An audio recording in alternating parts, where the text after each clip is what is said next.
Yo, this nightlife. Ready, class? All right. 5, 6, 7, 7, 8. 8. Prepare. Yes. Do, do, do, do, do, do, do, do, do, do, do, Cheyenne running now. If you know, you know, bro. Oh my gosh. Every dancer knows that. Anyways, 5, 6, 7, 8. Hey, what's going on, world? It's your girl, Shy, and welcome back to the CheyTea podcast. Hey. We back. We never really went anywhere. No, I We did. back. Oh. Fresh off the plane.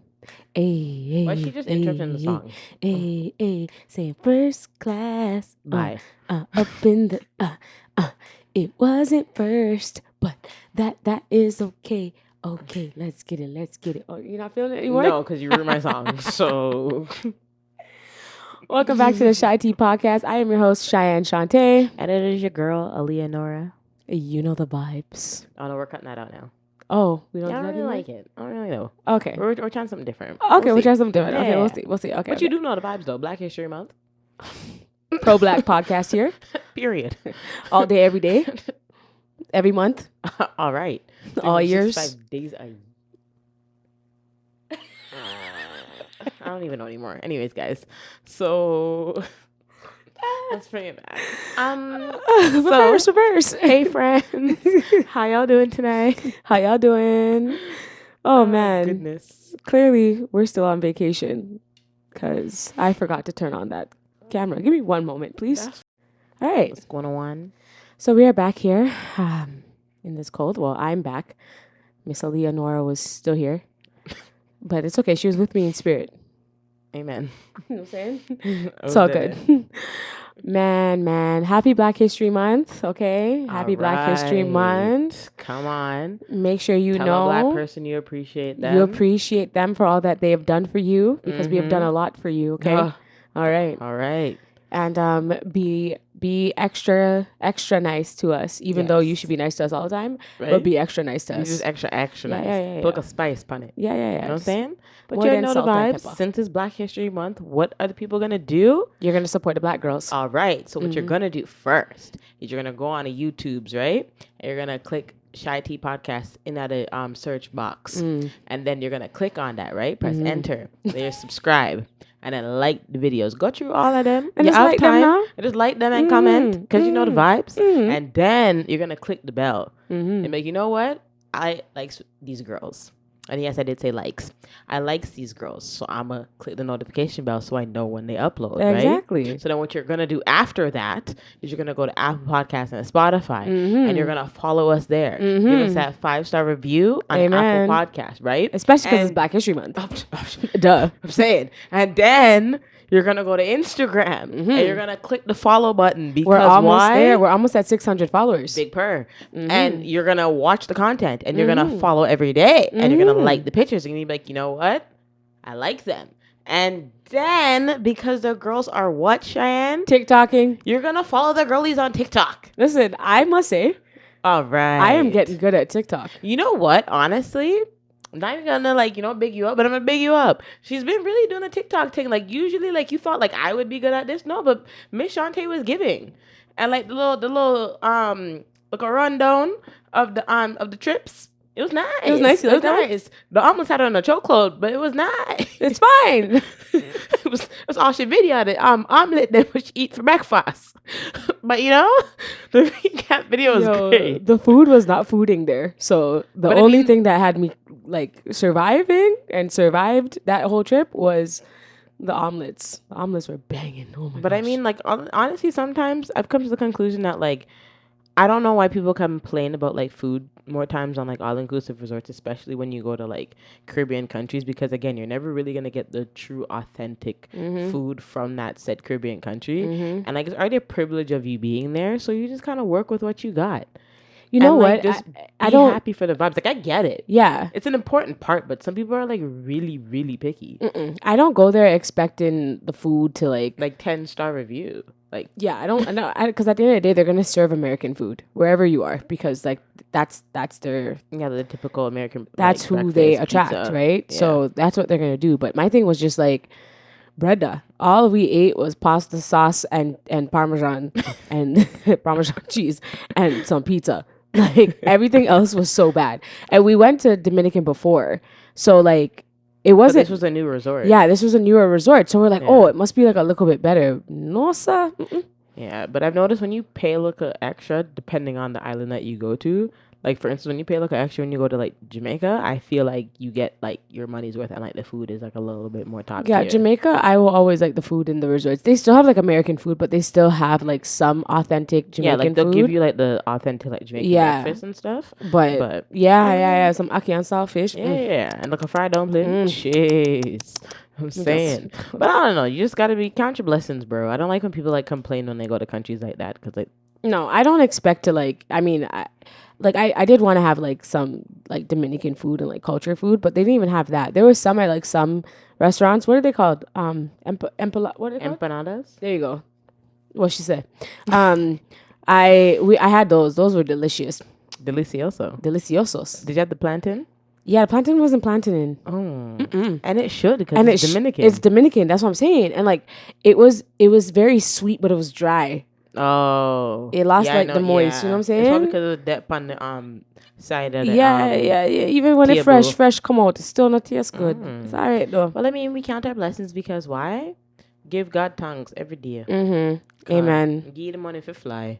Yes. So I really, really needed that vacation. It was definitely needed for me. Yeah, she was definitely giving sun. Oh gosh. Every day. Listen, I got she was giving chocolate. She was also giving thick. Talk louder. I'm just saying. Just let them know. I don't big her up often, so we're just gonna give her a moment here.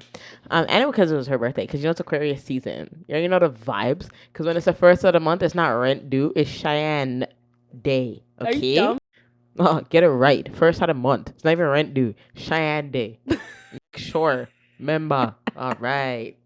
Let them know. So you know the vibes. Listen, the most blackity black person was born on February 1st, and that's me. Big. Okay. And it's not just a coincidence. I was born in February, Black History Month. Are you dumb? Big up all the black people. Them outside, inside, everywhere, up and down, round and round. We run the world. We really do. Like high key. Because all of you girlies, speaking of around the world, well, we're going to get into it. We're just rambling here. Speaking of around the world, though, you know how much Beyonce is charging for her concert? Girl. Let me tell you something. Girl. It's just giving like I get it.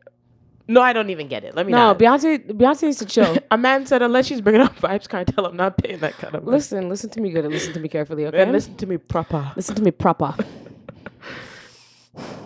I decided to entertain myself and go look how much it was. Like because a peek true. The people telling us how they signed up and all that stuff, like pre-book, pre-sale, all them things, right? I don't have time to do all that. To be honest with you. No, but you had to apparently in order to get like first dibs on the tickets. Yeah, you did. Which I mean, so that was true. That is true. Oh, okay. And I can tell. No, I'm gonna get to this part now. Okay. There's a difference in price. Clearly. So now the tickets are like on sale. So I go look, baby. First of all, I didn't even know there was a 500 section. It's in Rogers Center. Okay. It's in Sky Dome, so it's in. So you're clear of the box. So. Yeah, we'll clear the box, sir. Clear the box. It's where Beyonce cannot see you. It's like $900.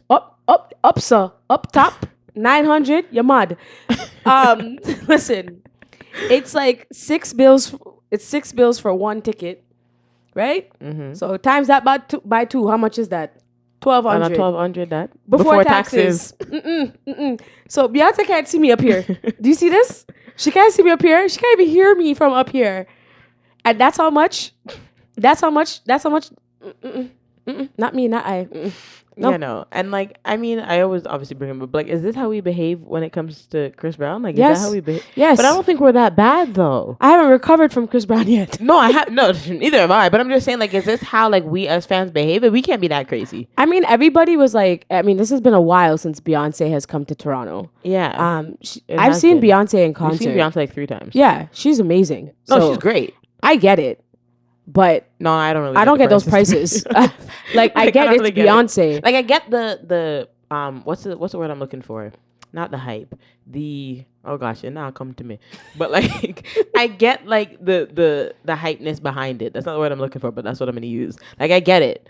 Like how like all bands want to go see Beyonce. Like I 100% understand. Like she's a great performer. She's amazing. I wasn't gonna break my neck and join that line, to be honest. No, I couldn't do it. I didn't think it was gonna be that bad. Neither did I. I'm like, okay, maybe I might be like, I was like, maybe like 300. But I think it's because of the new album. Because if you're like if you're a true Beyonce fan, like you really like that album. Please don't come for me, friends. But I didn't listen to the new album because honestly, after the girlies on TikTok rinsed Cuff It, I didn't give the album a chance. Renaissance? Is that something like that? Yeah. That's what it's called. I can't pronounce anything. Beyonce's album is really good. No, but I'm sure it's good. It's a really good album. To it yet. It's a really good album, but it's not her best. Okay. It's not her best album. I think it's a really good album for what, like, for who she was like bigging up and catering to. Okay. It was to the LGBTQIA. I hope I got that one right. Community. Oh, okay. That's why. So her speech, like, that's why she bigged them up. Like I get it. It was inspired by their sound. It's inspired from that culture, the ball culture, like all of that. Like it's inspired by it. So I think that's amazing, and I'm happy that she also acknowledged that. Mm-hmm. But like, yeah, no, I couldn't. I love Beyonce's other albums. Like but not every Beyonce album like hit. No, not all of them. They all had like different songs that like hit differently, but not everything. I don't think it was like consistent. Top to bottom. Not all of her albums I can listen to from top to bottom. I think that's why I didn't really break my neck to buy tickets, because I don't think I would have like blended in with everybody else. Because like I'm a Beyonce fan, but I'm not like a Beyonce fan. Yeah, it's honestly more so like. It's Beyonce. Like that's literally that's really it's all Beyonce. It is. You're gonna be entertained. You're gonna be there singing. Whether you're a fan or not, you know Beyonce and you know Beyonce songs, and Beyonce is Beyonce. So I get the hype. I get the hype, definitely. But I can't afford the hype right now. So we're recovering. I just came back, from trip. I'm still recovering from Chris Brown. And yeah, but I want to go, so I might. Usually close to the concert, it's not so bad. We'll see. Yeah, so the ease off a little bit, but I don't know if they'll do it for her. So maybe closer to the concert, but I do want to see like Mr. Weezy F Baby is coming here too. Yeah, I want to see Lil Wayne, but his ticket prices are wild too, apparently. Yeah, well, yeah, it is, and it's not even at like a venue or like not a venue. It's not like at an arena. Arena, no. No, it's at. But he knows better because he's history. For his big time fans to pull up. Yeah, no, I want to go to that though. So I do. I know Drake and 21 are going on tour too. So I kind of want to see that. Am I gonna admit that? Yeah, I'm gonna admit that. I've never been to a Drake concert. The only time I've seen Drake in concert was in 2009 when Usher and Trey Songz were on tour together and Drake came out. You've never seen Drake in concert? I've never seen, because wow, I'm not a good sister. No, you're not a good sister at all, because every OVO fest you've been to, you never took me. Wow, the at all? Okay, maybe not the at all. That was a little aggressive. But jeez. And when it comes to that particular situation, okay, well we'll go together. You have to pay for that one though. You see why? See? No. You see why I don't go anywhere there? Especially concerts, because she swears I have concert money. She does. For 2. She does. I have concert money for 1. No, she has concert money for 2. When you have a little sister, you always have things for 2. Just saying. Anyways. Honestly, this is something that I've been seeing a lot on like TikTok, and like I'm hearing other podcasters talk about this, and it's something that I've always wanted to talk about. And that's like generational curse. Mm-hmm. And like the things that we face, or we've faced. Now, obviously, you and I are sisters, so we grew up in, I would say, like a very privileged household. We weren't like rich, big rich. Our parents worked really hard. Yeah.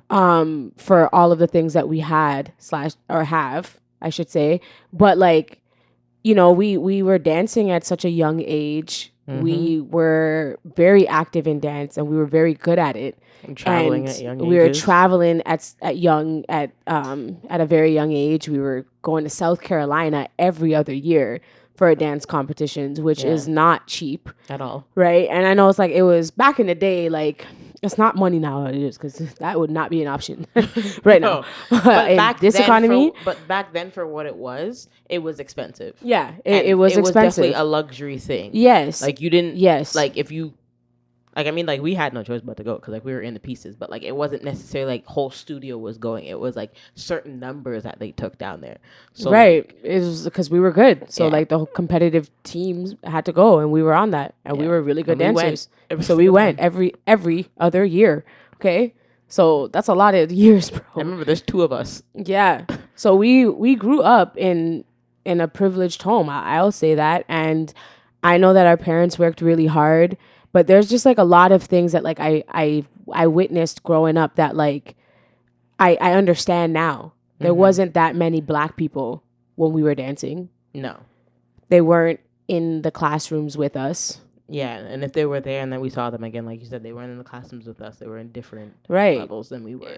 And it was like because it was more expensive and not Yeah. everybody can afford it. Exactly. So it was almost like a luxury for you It's not even to almost- be it able. was a luxury. It was a luxury for you to do what we were doing. Yeah. So to see that, I kind of get it. And then, you know, to see what was lacking of when it came to black homes is the reason why we were so lucky at the same time, because not a lot of parents or not a lot of black people saw the value in making sure your children were doing whatever it is that they loved to do. And that they were good at. Right. And you don't ever want to feel like you are restricting your kids from doing things that they like or love to do or they're passionate about. Sometimes, you know, there's other households I would hear from like just peers saying that like my parents didn't think that dancing or being in the art world was an achievable thing financially. Yeah. They didn't see the value in it. They didn't want to pay for me to do that. They thought that I would grow out of it. Like I would grow out of dancing. just I would a grow hobby. out of wanting to dance. That was Yeah. like, or that's something that they like hoped for. Yeah. So when I hear that, I'm just like, why? Because they just don't think that like dancing will make you money. And like, because, I mean, granted, there's both sides to everything, but it's just kind of like, why do you want to be a dancer? Like, what are you going to do with it? That's like the number one question that you always get. Because I even get those questions now in my big age. Like, what do you want to do with it? Like, where are you going to go with it? Or, like, do you really think it's going to make you that much money? And it's kind of like, well, I mean, it can, but anything can, any job in my eyes can make you a lesser and or more amount of money. It doesn't, I don't personally think it matters what you're doing. Because you can be in car sales and make no money, but you can be in car sales and make a bag of money. You can be in real estate and not be making a bag of money, but then you could be in real estate and be one of the top real estate agents. So like I feel like it's not even just with dance, it's literally with anything. Yeah, I think that I think it's just like when it comes to money and like because it was something that not everybody had. And it's not a typical job. It's not a that typical you think, job, like a lawyer, doctor, right. dentist. And it is a value. Like I mean, at the end of the day, whatever you love to do, this goes for just not just dance, but this goes for any art that Sports, you like, whatever. singing, Musical instrument. musical instrument, whatever artistry that you are in. It's always been like, will it make you this amount of money, or will this be able to feed your family or do whatever? Yeah. So I think like that's something like you've already set the tone of I'm not going to be able to do it or I'm not going to make it. You've already set the tone of failure. Right. Before I even started. So you're setting me up for failure before I could even try. Yeah. And that is something that is too typical, or it's too common. It's too in black common. households. Yes, that's the word. It's common, like, say, like, if you don't have, like, the typical job or a quote-unquote backup plan for what are you going to fall back on if this doesn't work, it's kind of like that always happens, and like we still kind of struggle with that till this day, because it took us like a very long time to kind of convince like our parents like that this is something that you can do, because again, Cheyenne is your product of like, I've made dance my life, I've made it a career, I've made it so I can make money. And how long did that take you to figure out and to like really, really, truly achieve and say, this is one of my main sources of income? It doesn't happen overnight, but it's something that we had to go through to try to figure out, can this really work? And it's hard because there's a million and one of us trying to do the same exact thing. And not all of us can have the same outcome. So it's very difficult. So, and like we've always kept that day job or whatever the case may be to hold on just in case. And it's kind of like, when do you let go of the just in case and just kind of just go? I think it's because our parents had to live a different life than we are living right now, and even when we were growing up. Yeah. They didn't have this option to go to South Carolina every other year for your dance team. Parents. Like, you know, they had immigrant parents who And they're came also here immigrants. to seek a better life. And then they're also immigrants who came here to seek a better life. So it's like coming here was like the escape code. Yeah. Right? So like they don't see it how we saw it. Everything was like they had to work so hard to get to where they are, or their parents had to sacrifice so much. Like our grandparents had to sacrifice so much to get to where they were. Yeah. And I definitely hear that, and I understand that. They migrated here to Canada, so it makes sense. But it's like you would think that within time now you adapt to the current events. No, not with Caribbean people. And Caribbean parents cannot do that. I feel like it's the same thing with like all like Caribbeans and Africans, but Caribbean parents, from our experience, they can't do that. They can't adapt to the surroundings. They can't. It's always, well, you can't go true. Yeah, you can't do that, or if you do this, or you can't do that because this and that, or they don't believe that this could happen, or they don't believe that it's achievable, so you can't do it. That's it. Yeah. It's just like what you said. They set you up for failure before you even try to achieve what it is that you want to do. Exactly. And there's a difference. And I think that because they have this old school mentality, sometimes it puts us in a chokehold to where we feel restricted and we can't do the things that we want to do because it's not typical. It's not the norm. It's not reachable. Yeah. It's not doable. Yeah. Why are you setting me up to fail before I even try? And it took me a long time to realize that. Like, I tried the whole school thing, and I just realized that, like, this ain't for me. And trying to tell a Caribbean parent and or parents that school wasn't for you, especially when they went to school, oh my gosh, that was so hard. And then I'm just like, you couldn't really not say it. So I just went, because I'm just like, well, I have to. So we're going to see how this plays out. And then I realized that, like, I don't want to do this because this is not for me. But trying to sit down and have that conversation, some of us are lucky. For me, I was lucky enough to really just sit down and like be like, I really genuinely do not like doing this. But for others, that conversation is very hard, especially when it comes to money and paying for school. Because then you get the parent who be like, well, you think somebody don't have money for sending you to school and now you don't want to go? And like, it's a whole argument. And then you're just sitting there like, well, damn, shut down all of my dreams. So now what am I supposed to do? I think that because they had an expectation, this is something that doesn't always have to be the same circumstance for everyone, but I think because they had expectations in themselves that they couldn't achieve, they want so they put it on those expectations that onto us. They want us to achieve those expectations that they couldn't achieve.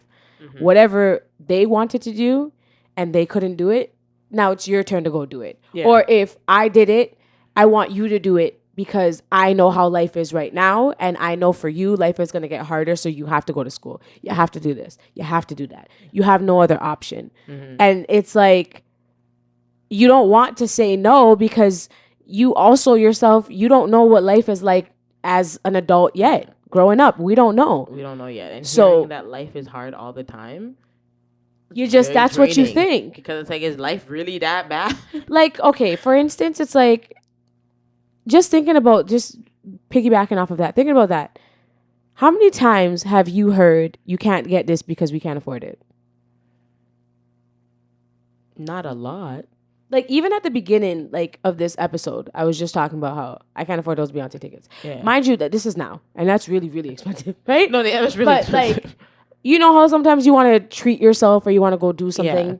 Do you find yourself doing that now more as an adult because you couldn't always get what you wanted in that moment there? I mean, eventually we got it. Yeah. But I'm saying, do you find sometimes that you second guess getting something because of the fact that you were told that you can't get it because you couldn't afford it? I do that till this day. Like, I'll buy stuff online and I'll keep it in my cart for a little bit, and I'll tell myself, well, for instance, if I get paid on like that Friday and this is Monday, I'm like, well, if it's still in my cart on payday, I'll get it. Mm-hmm. If it's not there and like the item still doesn't, that means that it wasn't for me. So like, I still have that in the back of my head, and I'm a whole adult, and this is my money. It's not even like I'm begging somebody a change. This is my money that I go to work for, and I'm still second guessing myself on whether I should buy it or not, or whether this is gonna make sense. And this is just because of how I grew up, and it's not anybody's fault. It's just I've noticed habits from back then that I use now in my adult life. And I find that because of that, like, I mean, I get it's being responsible. Yeah. So I don't want it to seem like when we're having this discussion that we're trying money. Like, you know, not that. I don't want to make it seem like we're trashing like Caribbean parents or anything or like anything like that. I'm just noticing habits. You know, I'm just acknowledging it. But I find myself doing that, and that where I'm like, well, my bills are paid and all this are paid, and like I will go buy something, and there's a difference between being responsible with your money and then treating yourself.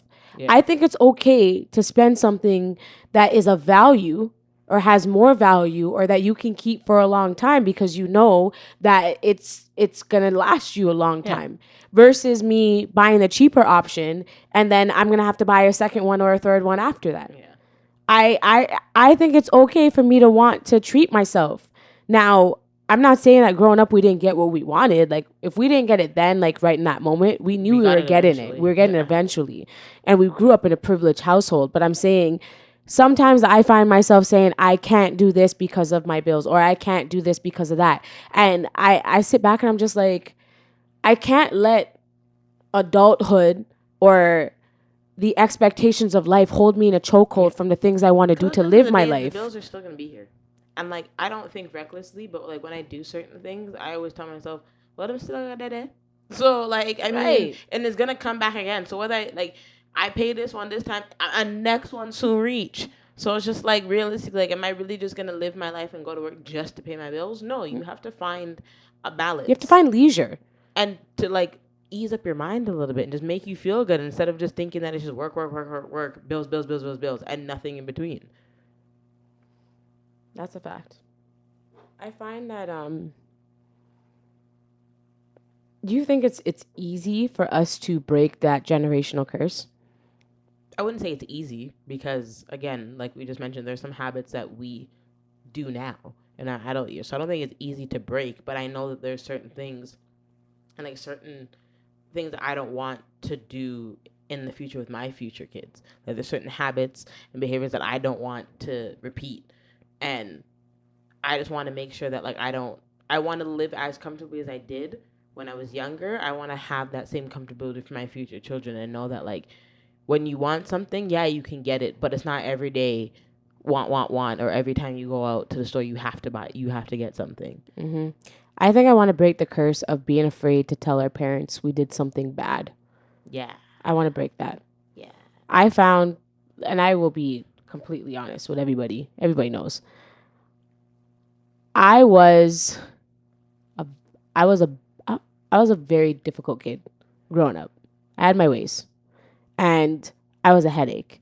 And I know at some point, like, I know mom and dad were looking around like, where's she come from? Whose child is this? And it was right, and it's something that like T.I. said the other day. He was like, everybody has that one bad kid that you love them hard head, like they don't like to. They're hard headed, and you are the middle and I'm the middle child. They're hard headed. They don't listen. Like, there's always that one kid, and that was me. So and they're always usually extremely talented, and that is you. Right.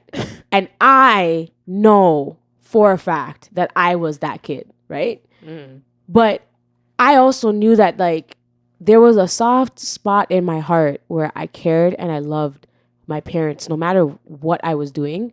I knew I loved them. I can't explain to myself, or I can't even give you an explanation to why I was given trouble. I don't get it. I don't understand why I did it. Mm-hmm. But I always knew I loved my parents. Yeah. But I was so afraid to tell them that I did something. I wasn't comfortable telling them. There were times where I wanted to go and say I did this or I wanted to do this. And it's not that I couldn't tell them, but it's like they wouldn't listen. Mm-hmm. And it's like, it's not intentional. It's just, again, it's that generational curse of like whatever their upbringing was, they're going to bring it into their adulthood for their upbringing for their children. Yeah. So it just it's a chain reaction, right? So I know that they love me and I know that they know I love them, but why am I so afraid to tell them that I did something I wasn't supposed to do? Because we're still getting beaten, bro. Well, yeah, I was gonna get some, you know, I was, and at the end of the day, like, I deserved it. I can say that wholeheartedly. I deserved it, but I was scared. I was scared because I knew that was what was going to be the outcome of it. Now, I don't want it to sound like, because now it's a different age now. Mind you, I'm 32 years young, so it's different. But, like, I was scared. Mm-hmm. And even after I did something, I was scared. And I knew I could talk to them and tell them, but it was like, I've done so much to cover it up, and I've done so much to like dig myself in a deeper hole that like even if there was a little light to come out of it, I was scared. We were just gonna stay there. Yeah, I was like, you know what? I'm okay. Let me just stay here because I already dug myself this deep, so it's fine. But I was scared, and I was just scared I was gonna get beaten. It's like I was scared that was gonna happen, and you know,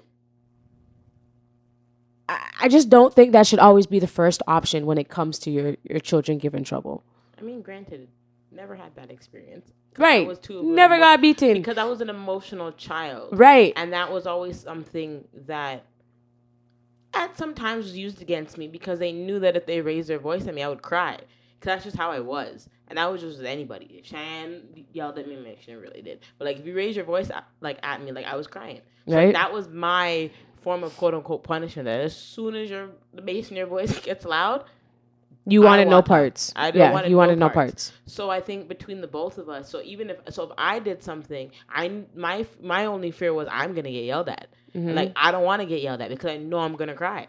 So it's just like, well, you see what I mean? Like that's what I'm saying. Like when it comes to that generational curse, that upset me when I was younger. Yeah, I didn't understand if you were to do even a lick of what I did, ain't nothing happening to this girl.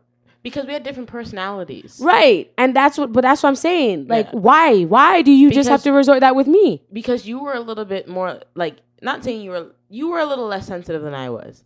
You were a little bit more like, I'm gonna just step over the line and see what happens. Me, I'm like, nah, I'm gonna stay back here. And I'm watch, I took risks. I'm gonna observe. I can say that. She was a risk taker child. I wasn't.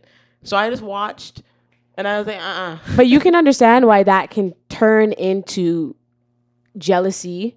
It can, because... And I would be envious towards you. Not in a malicious way, but I would be envious because I would be like, yo, like, why do I always have to get in trouble for something and she can do something and she won't get yelled at? And it would be anything. And to me, I didn't see the difference in the magnitude because whether I did something big or small, I was getting in trouble. Yeah. You do something big or small, you're not getting in trouble like how I'm getting in trouble. But then as I got older, it kind of changed a little bit. I started to actually get in trouble for things because they always said I knew better. And I couldn't use the baby anymore. I couldn't use that excuse anymore because I'm a big girl now. It's like, now you know better. So it's just like, why are you doing that? Because I also saw my siblings. Like, why am I repeating the same things that my siblings are doing when I know the outcome? So it's just like, I was just more so, like, very much more timid and very much more, like, scared to do things. So I didn't do it. I let them do it. I was like, well, I'm the youngest, so I'm just going to look. And then I would say I took advantage of the fact that, like, I could get away with more things because I'm just like, well, of course I'm going to take that as an advantage because, duh. Right, because then you saw the pattern. So I saw the pattern, so I was like, all right, well, they're going to get in trouble, and I'm going to be okay. So I'm going to just do it. So I didn't do that with everything, but I knew when I could take my chances and that I could get away with things. Yeah, and for me, like those are things that that comes with it.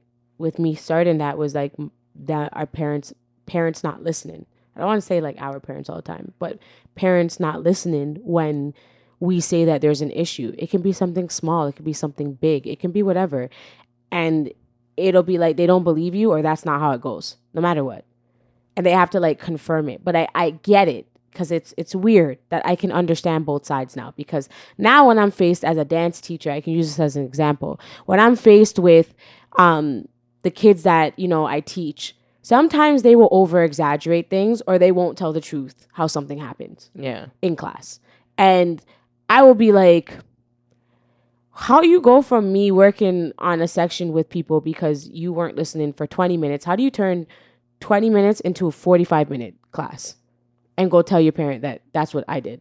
Yeah. They over exaggerate it. I wouldn't say it's a lie, but they know they're over exaggerating. And so things like that, you have to kind of come back as a parent and triple check.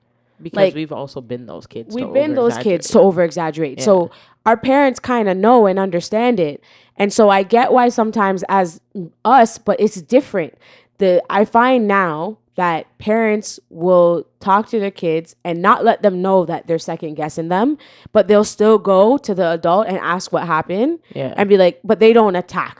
Some parents, not all parents are like this. Some parents will listen to their kid and run an attack, and that's not how it went. Yeah. And then when you sit down with the parent and the kid changes their story. Yeah. So they know, right? But then my point to this whole thing is me saying is there's a chance for you not to tell me that you're second guessing me, but I'm going to go and find out.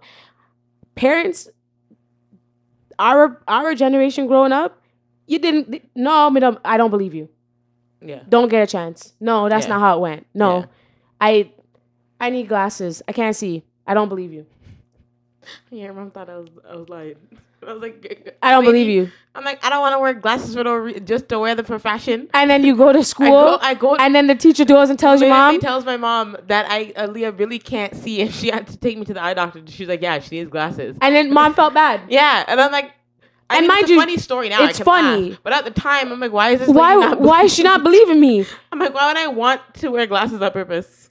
And then like you gotta like, and then you go and your teacher now go and ask you, and it's like, well, I told my mom, but she believed me. Yeah. And then remember, you were the good kid. So why do I not believe you, right? So that's what I mean by sometimes it's like you gotta like we're set with this mind frame where we gotta go above and beyond to show that we're not lying or that we're telling the truth. It also has to go with like being black, that we always have to one up, and we always have to make sure that our point is proven and that like what we're saying, there's truth behind it. I get that, there's always somebody around who could be lying on us. Okay, I understand that completely. That comes from a generational thing as well, because they're always taught. Because your mom never failed to tell us that we were black children, and I feel that's that's where it stems from. It does stem from that, and I can definitely agree and hear that side. I think it does stem from black people having to work 10 times harder, but I shouldn't have to feel that way dealing with my parent. No, you shouldn't. Because we're both black. We both understand. But they take You're my mother. You're my father. Yeah. Why do I have to go above and beyond to show? And I know I was bad, but why do I got to go above and beyond to tell you something when you could just listen to me? Yeah. And hear me. And if, like I said, even if you may not believe me, don't let me know to my face you don't believe me, because that just discourages me to not want to speak the truth. Mm-hmm. And then I'm stuck, right? So that's what I mean. And again, it's different now, but those are the things that we're faced. We're faced with getting in trouble, with speaking with honesty. I feel like there's a lot of stigmas when it comes to mental health. Yeah, most definitely. Depression is not a thing. Mental health, depression, anxiety is not a thing in a black household, in some black households. Yes. I don't know about now, but I can say it's not an easy conversation to have. Yeah. And it's almost as if it's non-existent. It is.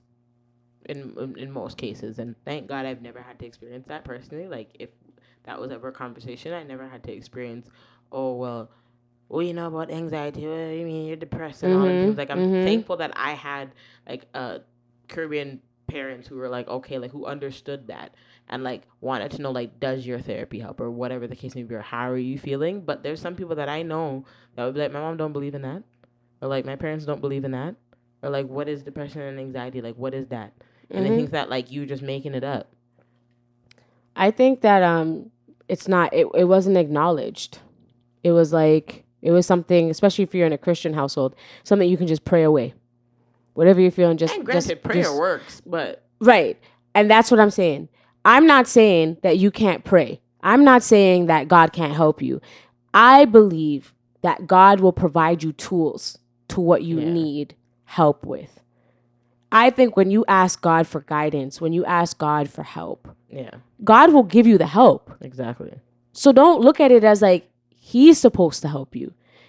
I have to understand, like, especially when I'm praying, you have to like be very mindful and be very specific with what you're asking God for, to the T. Because he will give you exactly because he'll give you what you're asking for. If you're asking God for help, he's going to give you help. He'll give you a tool, a therapy, whomever. Yeah. You know, someone you can talk to, whatever the case may be. Like talking to a pastor, all that, marriage counseling, all that. You ask God for help.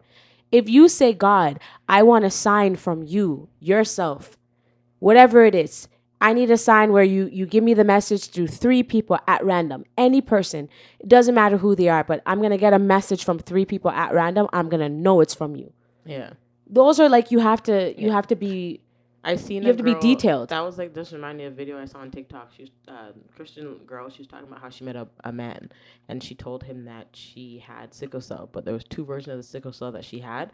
One was worse than the other one, and she was nervous. So long story short, she found out that she had the one that was worse. Mm-hmm. She called the man that she was seeing and told him, but before she did, she told herself, God, if this man is for me and he's gonna stick by me. She basically said that he's gonna repeat what I'm asking you. And he's going to say exactly what I'm asking you. She called the man and he said exactly what she said. And he said that he's going to stick by her. And I said, that is a message of being specific and saying what you mean and meaning what you say and asking God for that message. And that's how you know that it came from God. And God, make sure that when you're delivering this message, I feel that it came from you. I know that it came from you. And that's something that's a connection that you have to build. Yes. You can't just ask for those things. You have to build that beforehand so that you are aware of the voice that you're hearing. And this is not just something that you're just randomly just sitting down, just chilling. Like, you know that's a relationship that you have to build with God before you start just asking for things. I definitely agree with that. And I think that either way, however you pray, however you do things, like, to me, your relationship with God is sacred. That's you and you and God. Nobody else can judge you on how you move, on what you do, on what you say. That is you and God. And however you have that, or however you keep that relationship, that is up to you. It's up to you to what your relationship with God looks like. Yeah. Nobody else. There's nobody else who can interfere, who can influence you. I could tell you everything. There's no religion that will tell you how close you are with God. It's you and God. Because when you're praying, it's you and God alone.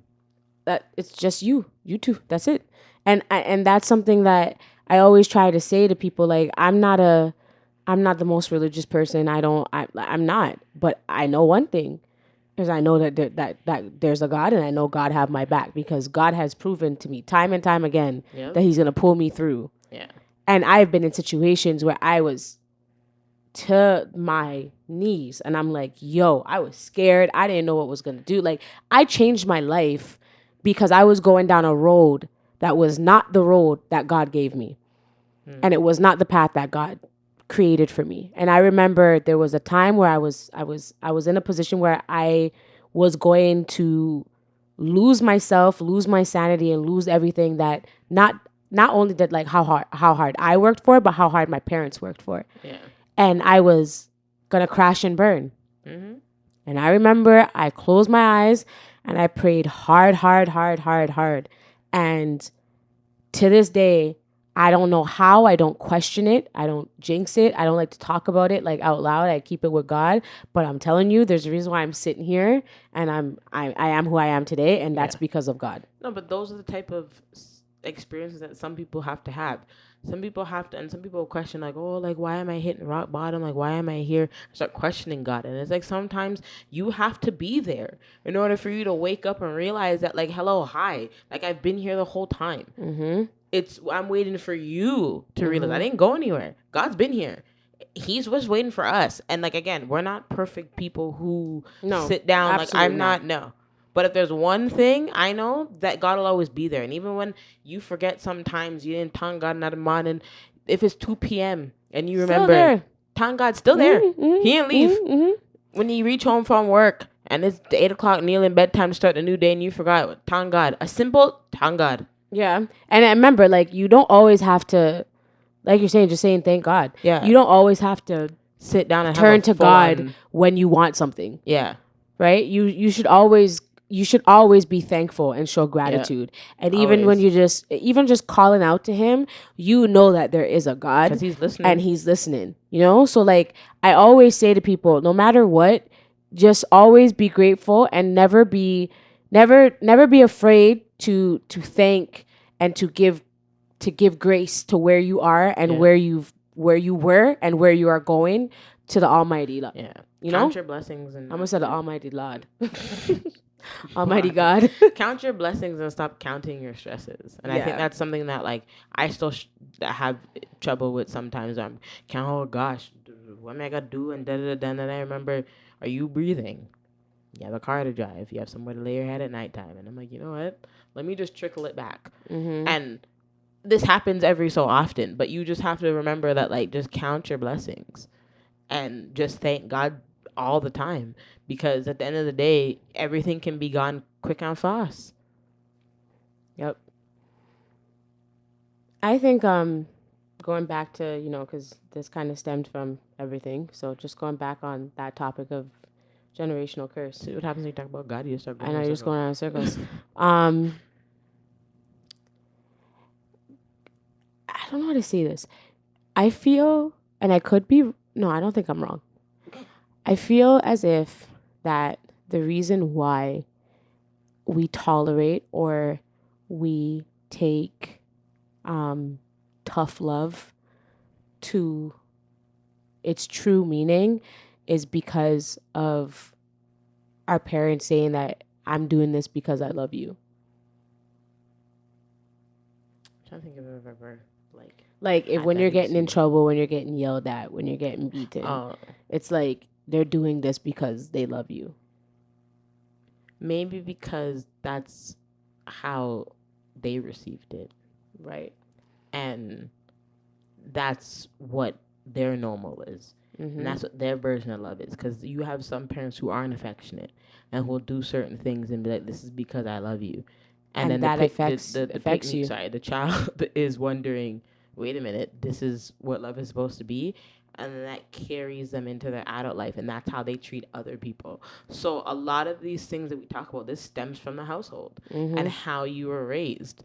And again, I didn't notice any of this stuff until I got older. Yeah, you don't notice, and that's why it's a conversation that needs to happen more often, is because of that. It's because of why is it that you're doing this because you love me is okay? Like, why is it that you beating me or like, you know, me getting disciplined and dealing with me rough, raising your voice and being afraid of getting in trouble and all of this stuff, or, you know, you say things that you don't mean, or making it known that you're my authoritative figure. You know, like, you have to show that, like, I'm big, you're small, I'm smart, you're dumb. Yeah. To me, you know, like, why is that a norm? And I know that it came from their upbringing, right? Because, you know, and it's not to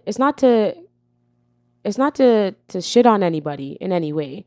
But I'm just saying, like, when I think about it, like, that is not what love is. It's not. But this is not just this is just with Black people in general. Yeah, I'm talking about, I'm not talking about, like, our parents. Yeah. I'm talking about Black, I know, I'm just saying. Caribbean households. And I've noticed that, like, how you treat your child and how they grow up is how they're going to show their love to others.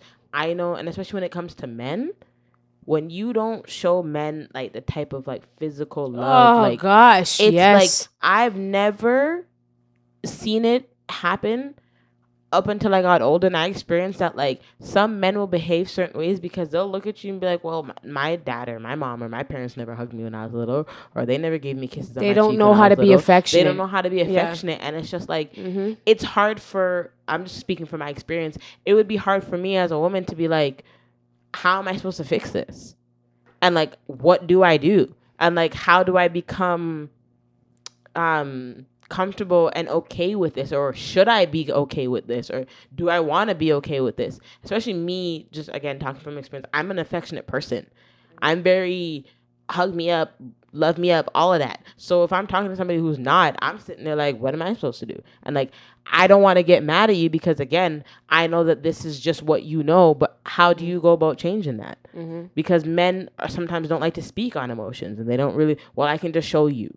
Nah, Yeah, I don't think need it's you- just men. I think it's sometimes it's just everyone. No, it's everybody. It's everyone. But I do know that, like, it's something that I find it happens often with men. Yeah. But like I said, it's that tough love syndrome. It's Yeah. that the reason why I'm doing this is because I love you. Mhm. That's never It's never okay. It's never okay to do that, because at the end of the day, I'm going to walk into my adulthood thinking that this is what I should do to show my affection and love to my kids. Yeah. I got to discipline them. I got to deal with them rough. Yeah. I got to make sure that if for them to hear me, I have to yell. And I've even experienced this with, like, female friends, and I see it, and I'm like, this is crazy. Yeah, it's just, and it's like, that's not the way you want to shouldn't do. have to live That's like that. emotional trauma at the end of the day. And is that will definitely- you will take that with you, put that on your back, and carry it with and you. build, whether it's intimate relationship or friendships, you'll build Off of that relationships trauma. off of that trauma. Yes. And think that this is what you're supposed to, like, this is what I'm used to, so this is what I'm supposed to accept.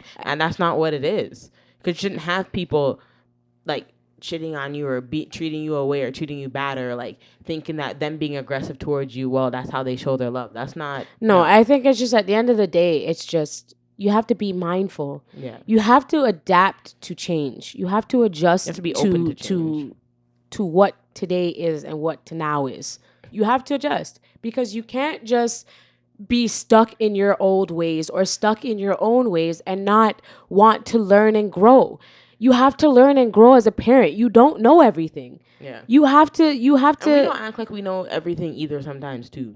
No, I'm not saying we do, but but I'm saying they like to say, well, you say you know everything? No, I don't, but you're not listening. That's my point. Yeah, Like, exactly. you're not listening. And this all goes back from the top of this. Parents not wanting to hear or listen to you when you want to tell them something. Yeah. Because they don't believe you, or B, that's just not how it is, or you can't say that because you're black. And then they say, who don't hear most feel.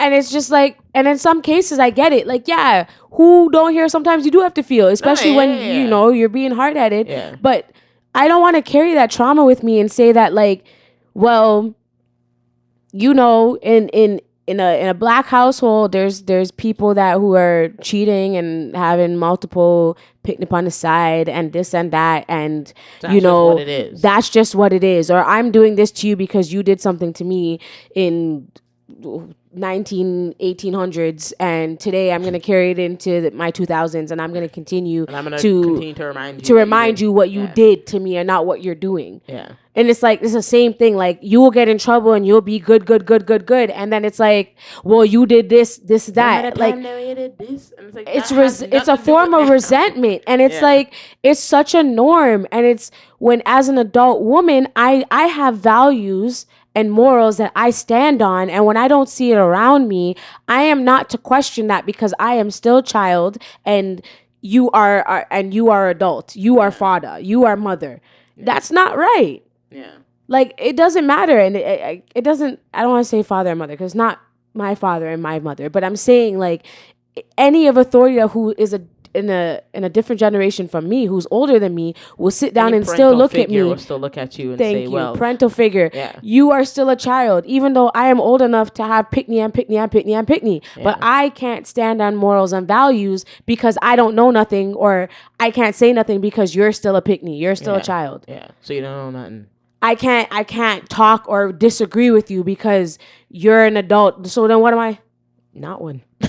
What am I? At my big age, I'm still... You're still a pick me, because... I'm still a pick me? And that's still another thing with our culture. It's still like, no matter how big you get or how old you get, it's like, well, I'm still your uncle, your granny, your father. I'm still older than you. Older than you. And it's like, I hear what you're saying, but you're not really listening to me. No, and it's again, you're not even coming in a disrespected has way. No age limit though, and that's what they tend to forget. Doesn't matter how old I am or how old you are. That don't mean disrespect or you trying to play big up your chest should be allowed. No, it shouldn't be. And that, again, like I was just gonna say that is that I could be talking to you in the most respectful manner.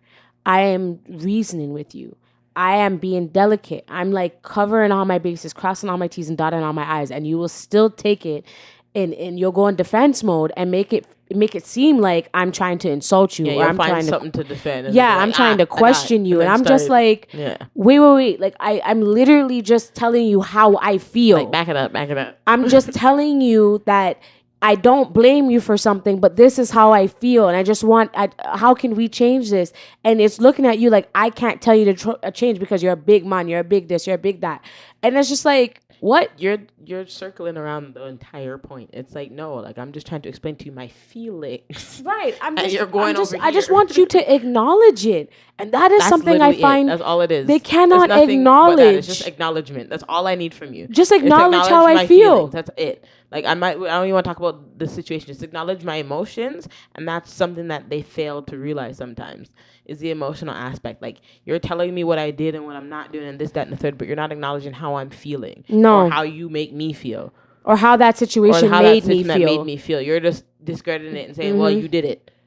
Or I'm the parental. You're not. You're not. You can't tell me nothing. No matter how old you are, I'm gonna always be your parent. Yeah. I promise you I know that. And I will always know that mother and father. I'll never question that. But there's definitely a difference between disrespect and letting you understand my feelings. And I think that's something where it gets that's still gray. Foggy. Mm-hmm. And it's like, no. I need you to understand. I'm hearing what you're saying. I just need you to understand me and my feelings. And you have to be really delicate, especially when it comes to having daughters. Yeah.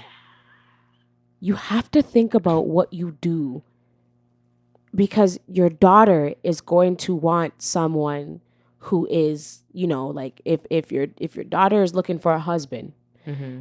your daughter is going to want that example, that love, that feeling that they felt growing up. They know or what they saw as a mother and father. They know they want to continue that. Yeah. Like I want to be like the love that my parents had. That's what I want.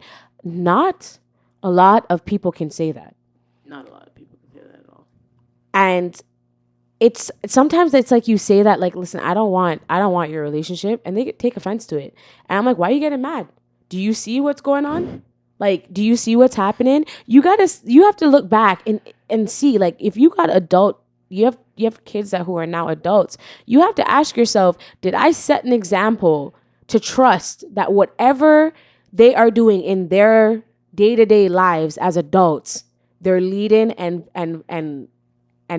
going with love? Yeah, because you can have two outcomes. You can have the kids who are smart enough to do the opposite of what they've seen and what they don't like, or you'll have the ones who will gravitate towards what they shouldn't be gravitating towards, but just accept that because that's what they know. As a daughter, if I am in a household where my dad is just in and out, cheating, doing this, not standing on his vows, marriage is not valued. You're going to go seek that energy. I'm going to seek that energy, and I'm going to sit down and be like, well, it's okay for a guy to treat me like dog shit because I saw my parents do that. Yeah.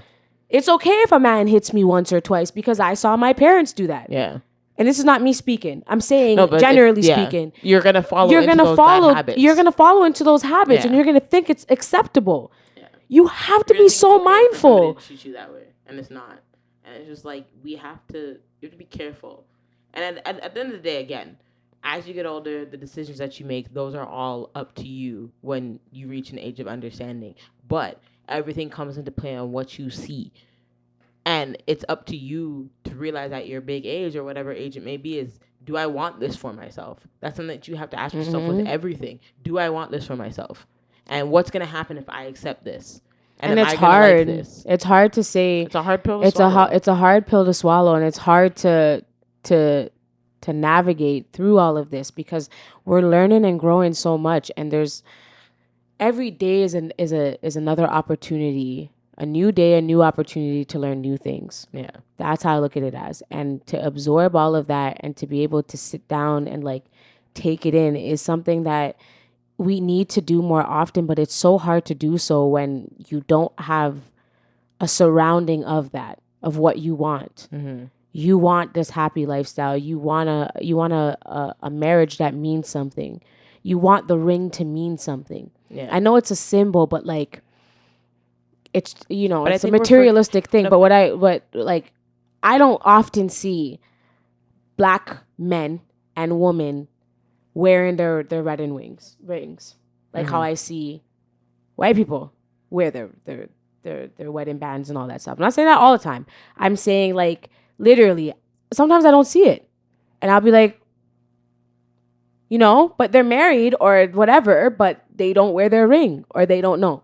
Or it's a different case. Like the value of marriage is not the same. It's not the same in certain cultures. And I think for us, because we don't see it as often, and some people might end up growing up with married parents and are privileged enough to have married parents, they just assume that like, well, it's just fine having a girlfriend or whatever the case may be. So because it's not something that we've seen often, that's just what it's continued to be, and we're losing the true value of what a marriage is. So some people don't feel like it's important, and then the very few of us who do, like both of us, have to like make sure that we still hold up that same value, because in this generation nowadays, it's very hard to find people who two-parent believe household. A two-parent household. It's not a thing. It's not really a thing all the time. All the time. It's not.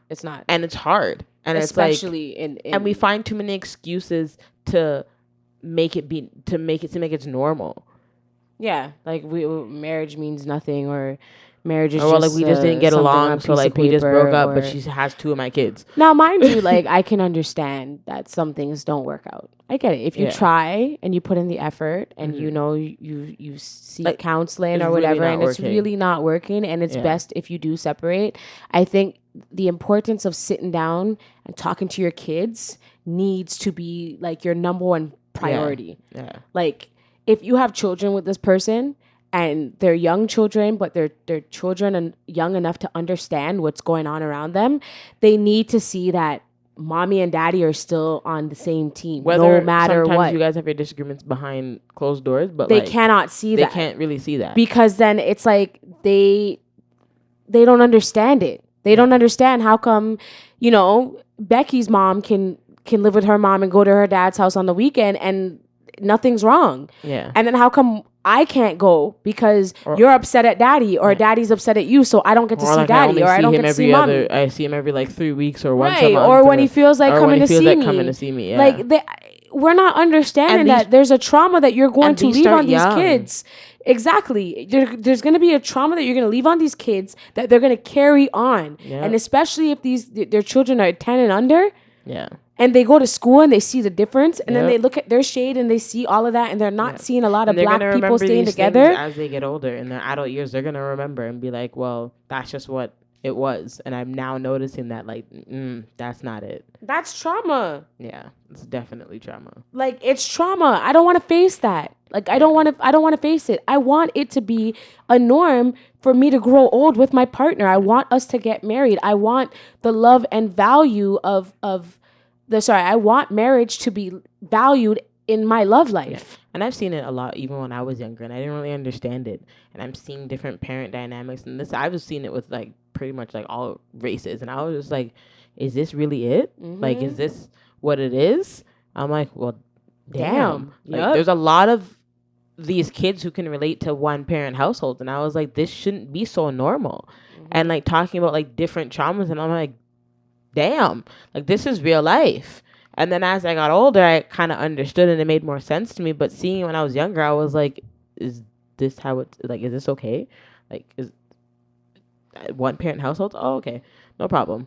And I don't really see my dad that often, and I'm like, oh, okay. Oh, crazy. And and I know it happens in all races and everything. I'm fully aware because like I'm a dance teacher, so I still currently see it. Yeah. But I'm just speaking off of experience, like you said. And it's like, there's also things where it's like, I understand when I hear from different peers where they're like, you know, my parents argued like cat and dogs. My peers would let me know. And they stayed together, and to the point where like I wanted them to break up because it was too much for me. It was too much on my mental, and I didn't like to be coming home to nagging and yelling and screaming, or you know, I hear the door open and it's like, oh man, here we go. Like that trauma will affect you in different ways, and it's like PTSD. It'll just be there no matter what, and at any given moment can be a trigger for you, and you remember those things that you went through.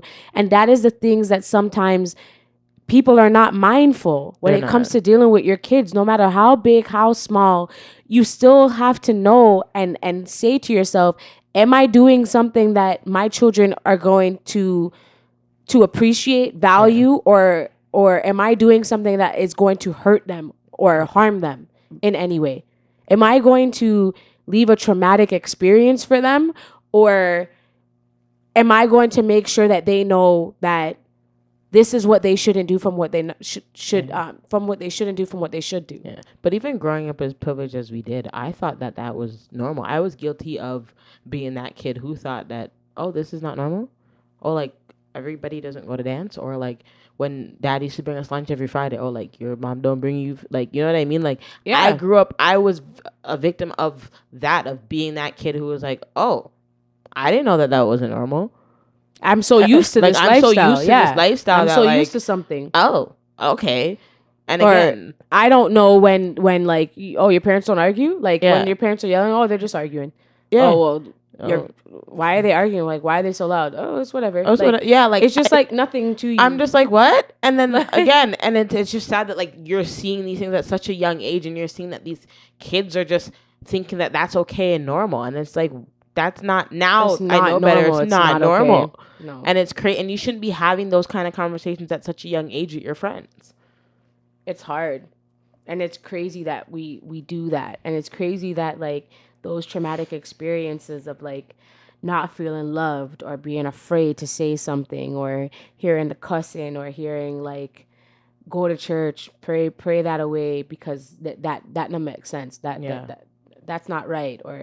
Or you know, being a man and feeling like you can't cry, you can't show emotions because you have to be strong. You have to be the man of the house when I'm not here, or when I'm not whatever present. You got to protect this, and like this expectation and these things that are just on our shoulders that we have to carry with us is emotional baggage that's traumatic. That's emotional trauma that I'm carrying on my back with me because of things that you went through. I shouldn't carry your trauma. You should realize that traumatic experience is not what you want to instill in your children. Mm-hmm. So because I face this, I don't want to do this. And I feel that like with our generation of adults, our parents didn't understand that when we were younger. I feel like they're understanding that now. Definitely. But I feel when we were growing up, they didn't get to let go of that trauma they had. No. They carried the trauma that they dealt with. Hard. And like that was the main thing. And it's like when you're working so hard, and then also depending on like when certain parents had their children, they either had them from young or whatever the case may be, you're working so hard to keep that going. And to try to, when you're working and raising kids or raising one kid or whatever the case may be, you're working so hard that that's all you know is work. So when we come now and like our generation's out here doing certain things, they're like, wait a minute, I never do that. And it's like, I know you didn't do that, and I know you worked so hard to get here, but this is available for me now. This is what we're doing now. Yes. But because of their situations and what they had to do, that's not, no. Because I never had to do that. That's not something they acknowledge and or understand. And some parents just will never understand. And they won't get it. Mm-hmm. They'll just be. And it's just like, well, you're going to have to, like, we got to adapt to the times now. And I don't believe that we should just always sit and struggle. And that's something that I think that we, as Black people, need to be released from, is struggling. We shouldn't have the shackles of struggle. Please. Mm-hmm. We shouldn't have to struggle. Mm-hmm. I shouldn't have to think that, oh, well, no. The days of struggling is over. We shouldn't have to do that anymore. I shouldn't have to be worried in the back of my brain like something's gonna happen, or like I always have to work so hard to just make sure that like I don't want to have that fear in the back of my head. No, you shouldn't. And it's it's funny that you mentioned those things, because it's like we both like Dale's videos. Yeah, he's hilarious. Yeah. And like Dale, is what name? Dale Elliott? Yeah. Yeah. Take 5. Dale Elliott's videos on Instagram.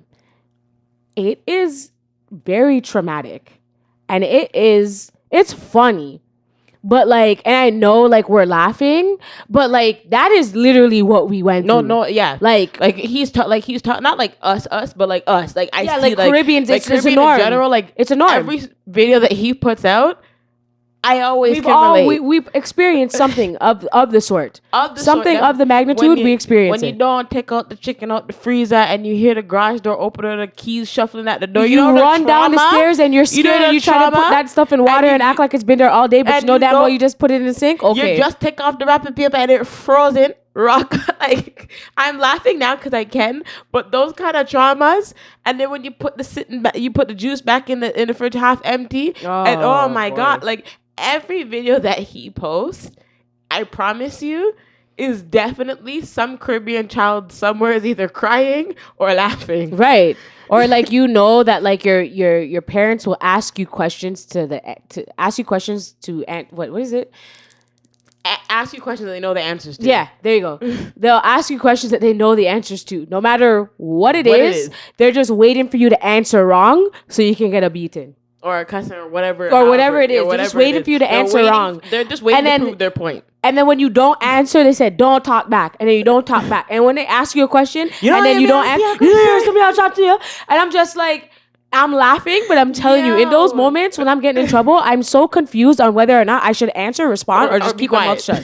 I didn't know. I was always just like, okay, is this a question? I remember, I'll never, ever, ever forget. I was getting in trouble.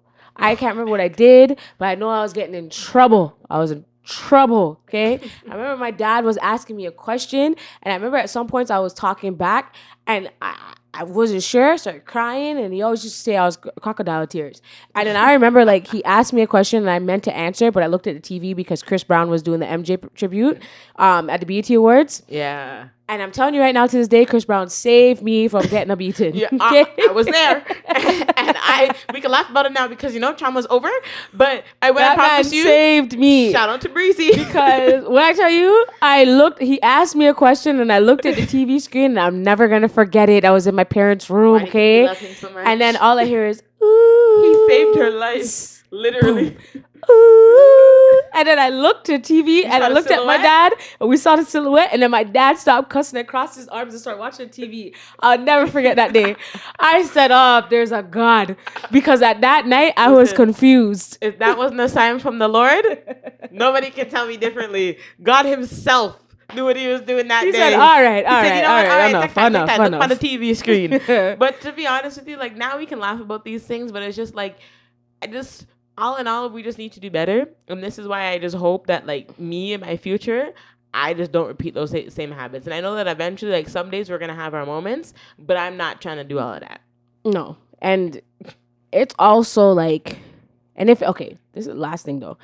It's also, to me, where I feel, like, if you're facing a traumatic experience with anybody, it needs to be setting boundaries between all family members, any family member, whomever it is that is causing any type of distraction, any type of drama, any type of like just toxic just don't sit well with vibes and negative feelings towards you, you can just cut them off.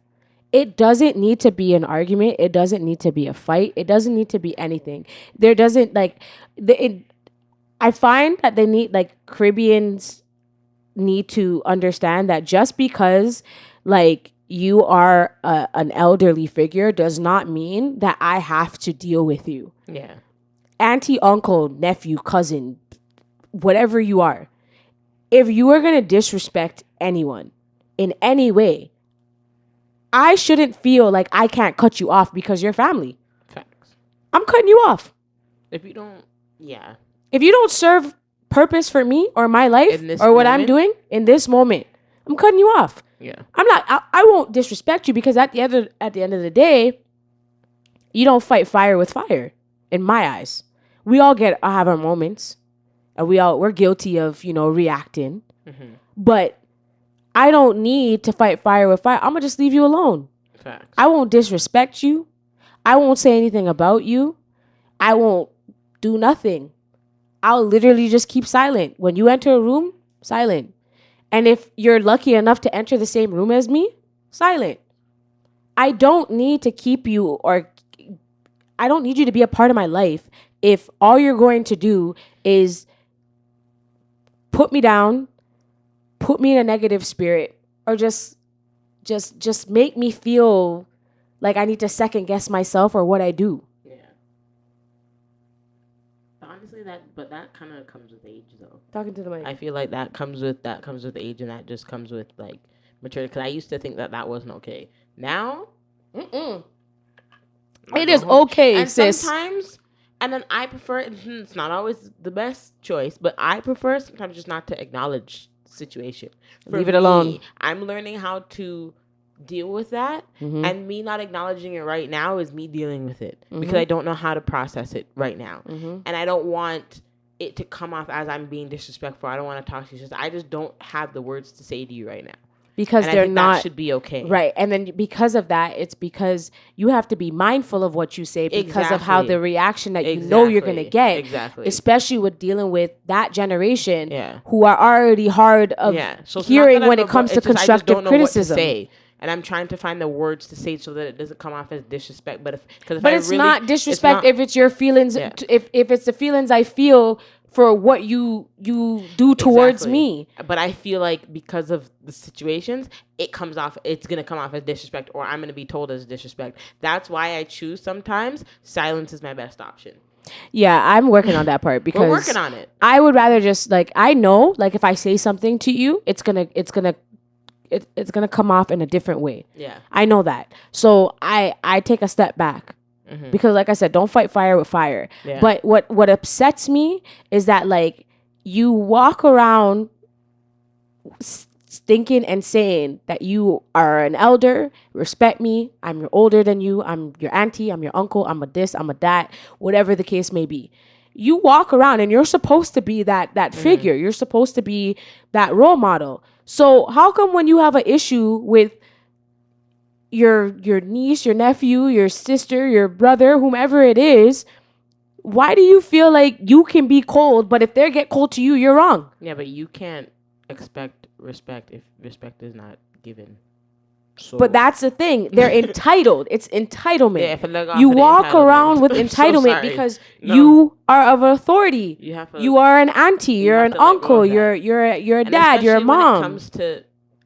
When it comes to the person that you're dealing with that's in your family, friend, whatever the case may be, is an adult, I feel like that's where you can't come on, man. Gloves are off. You can't look at me as an adult at my big age and then expect me not to react when you're being disrespectful to me. And I'm a big woman. Are you nuts? We're not we don't. No. And that goes with anything with me. I same message goes to friends, whatever you are, whoever you are, it doesn't matter. Person, you can't deal with me. You can't deal with me, so. And especially if we're in the same age bracket, please believe.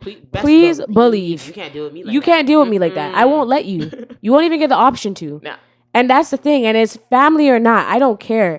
If you are disrespecting me, I'm cutting you off. This is something that I had to learn, though, that it was okay to do. And I feel and then also, again, this is where prayer comes into this. Is where I bring God into this, too. I don't want my heart to feel away. I don't want to wait till it's too late where I can't say anything to you. So you have to also pray on these things while you're doing that. Yep. Ask God to help you open up your heart to find the words to say to whoever is hurting your feelings or to try to fix that situation, because you can't hold on to those feelings forever. Right. You can't just be like, well, I'm just going to cut you off and done. You can't do that. And if you're not willing to do that, you also got to look at God, and God will be like, listen, you did what you're supposed to do, and you're there, and that person's over there, and when they're ready to come on the path of forgiveness and love, and leading with forgiveness and love, and if the Lord brings them back into your life, then you know that they've done what they had That's to why do. I said you got to take it a step further and speak to God about certain things, because sometimes he'll be the one to give you the answer. Like, you know what? I know what you've been doing on your ends. I know what you did to try to make that relationship with that person better, but let me go work on them. Because they're not really listening right now. And when they're they're ready, listening, then I'll bring you two come back into your together. life. But for now, you've done your part. Right, because you always have to do your part. I don't hate you. I'll never hate No, you. hate is a way too short. I'll never hate you. I'm gonna love you forever. That's the thing. I'm gonna always love you, but I'm not gonna tolerate you. Yeah. I'm not gonna accept disrespect. And that should be okay. I will not tolerate disrespect. Yeah. I will put up my boundaries, and if you cannot respect my boundaries, then you're gonna stay over there, and the boundaries and me are gonna be over here. Yeah. And you will not be able. You won't even be at arm's distance to even try to do anything. And once we figure something out, and that's fine. And I'm open, and I'm open to anything. But it needs to be a norm to apologize when you're wrong. Yeah. Family, young, big, small, little, whatever the case may be. Apologizing for hurting somebody's feelings. Just don't be afraid to apologize. Don't be afraid to say, you know what, I'm sorry. Don't be afraid to admit that you're wrong. Yeah. And that is something that is not normalized enough. Say, I am wrong and I'm sorry. Yeah. I am older and I can admit that I am wrong. Yeah. That's it. But don't feel like, oh, well, me is this and me is that, and even if when we're wrong, we're right. No, you can't think that with that mentality. We don't do that. You can't do that. No. That is not how it works. That's not how it works. So overall, I just think everybody needs to take a step back and realize what's going on. Life is short. Life is precious. Try to understand the other person's feelings. Take a second to come out of your shoes and evaluate the situation. Yeah. And realize that there's a lot of trauma that needs to be healed. There's a lot of emotions that needs to be addressed. It's going to be long. It's going to be tough. It's going to be annoying. You're going to want to put it off. You're going to want to avoid it. But the more you avoid it, the worse it'll get. Yeah. And you don't want it to get to a point where it's too late for you to do something. Because all of us have an expiry date, like I've always said.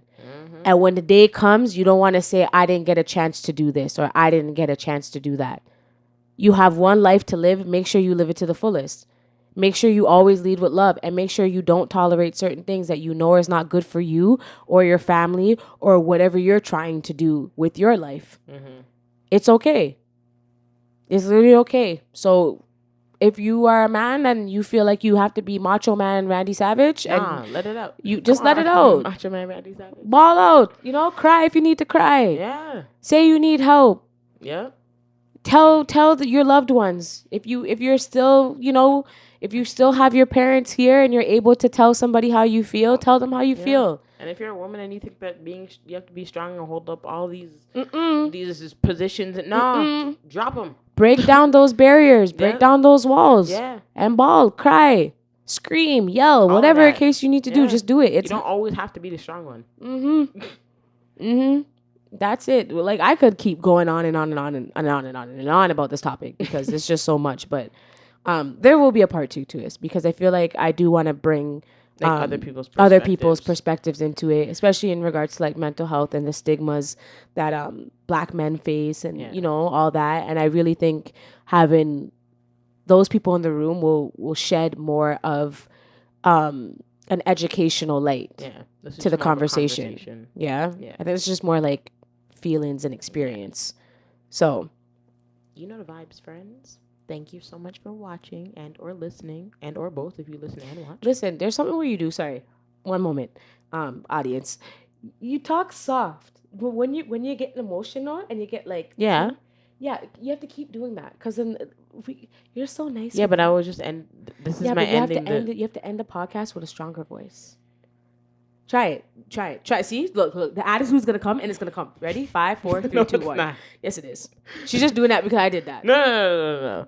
See? No. Now I can hear her. Don't you? Getting annoying, bro. Okay, go on now. What was I saying? Anyways, getting on my last nerve. Anyways, friends, thank you so much for watching our episode. This is loud enough for you. I'm working on my podcast voice, but thank you guys for always listening to me. Gosh. But anyways, thank you guys for watching. Make sure you like, comment, and subscribe on our YouTube channel. Click the notification bell so you're notified every single time we upload. Follow us on Apple Podcasts. Leave us a 5-star review. Download the people them episodes. Download the episodes. Thank you so much for those who listen to Cheyenne yelling at you And for downloading the episodes. Love you Appreciate lots. Love you lots. Keep downloading the episodes. And go on Spotify for our non-Apple users. And follow us on Spotify. Download the episodes too. And follow us on Instagram, CheyTea Podcast. And follow us on TikTok, CheyTea Podcast. Follow us everywhere. Our TikToking. Follow us everywhere. Yeah, basically. Support. Essentially. We're a Black podcast. Black History Month. Support us. Amen. Thank you so much. Okay, bye, friends. Was that loud enough for you? Yes, it was. I told you. See? I told you. Thank you. Was that loud enough for you?